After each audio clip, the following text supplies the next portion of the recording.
And joining us here for our Eye on Terre Haute is Mayor Duke Bennett. Thanks for joining us. Good to be here. And today we wanted to talk about really quickly, just want to touch on, we've had a few questions about the budget. You know, it's coming up to that time, you still have some time to work on it, but people want to know kind of what's going on with it. Well, it's an ongoing process. It takes several months, and we've been working on, there's two significant parts of it. One is, determine what your expenses are going to be, and so you're figuring out how staffing and raises and increases in health insurance and all those things you've got to build in there.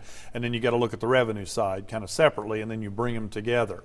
And that's what we've been doing for the last couple of months. We've presented the budget to the council, we've given it to them. We'll have a public hearing coming up very soon, and then we'll have meetings with the council where the different department heads will present their budget and they can answer any questions for them. Then you kind of go through a process of sorting through all that, and then we approve it in October. So it takes quite a while, it takes several months. It has to be approved by November 1st, and we're definitely on track to get that done. And you said the longer you wait, that's actually kind of better for it. It is, because then the expenses we'll know more about what our expenses are going to be, and we'll also know about what our revenues are going to be. The longer you wait in that process, the better your numbers are.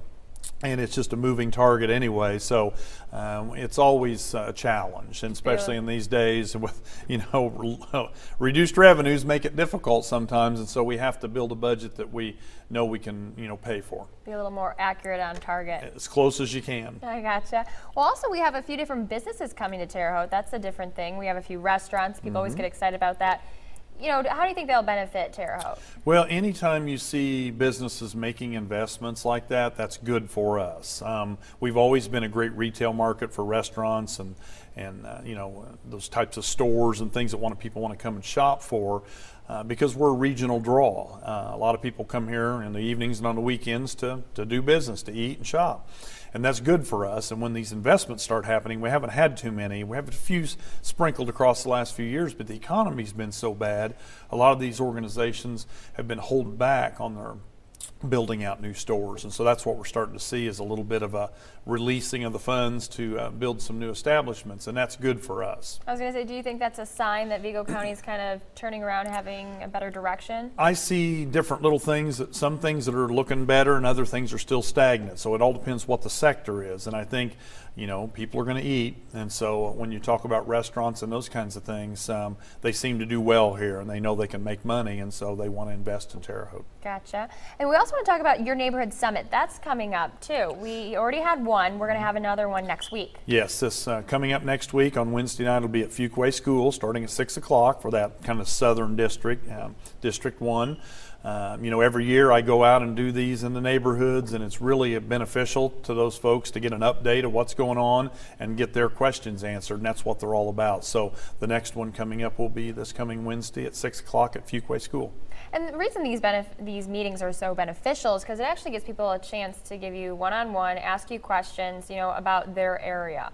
It really works well. I do a presentation first, and just kind of give them an overview of things, and we talk about things in their neighborhood, and then they can ask specific questions. You always get sidewalks, paving, crime kind of things, and we're able to give them very specific answers. And when we walk away from that meeting, we finish, we deal with the issue, and we work with them beyond the meeting. And so people really they feel it's worth their time to come. Okay, and one thing for the community, another thing, if you're out in the community, you're active, you're a runner, bike rider, you guys have a new trail that's coming up along the riverfront. We're going to be installing a trail from Fairbanks Park on the south end behind the Girl Scout office and run it down along the riverfront all the way to I-70 basically.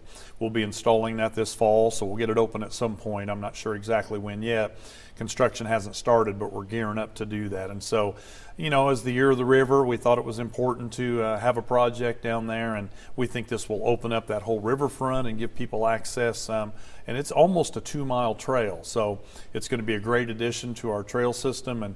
And along the river, I think, is really neat, because then people can enjoy and take advantage of the scenery along the river. And hopefully maybe if you're starting in the fall, be ready sometime in the spring or summer, just when people want to use it. Well, we're hoping it'll be open this fall, so if we have a late, if we have a nice long fall, let's put it that way, and maybe winter doesn't come, then people will be able to use it now. But, it's just another amenity that we feel is important, and especially, as I mentioned, the year of the river. So it's an exciting time. Well, sounds good. Well, thanks for sharing with us all that great information. We can share it with everybody in the community. Appreciate it. Well, thanks for joining us. News 10, we'll be right back.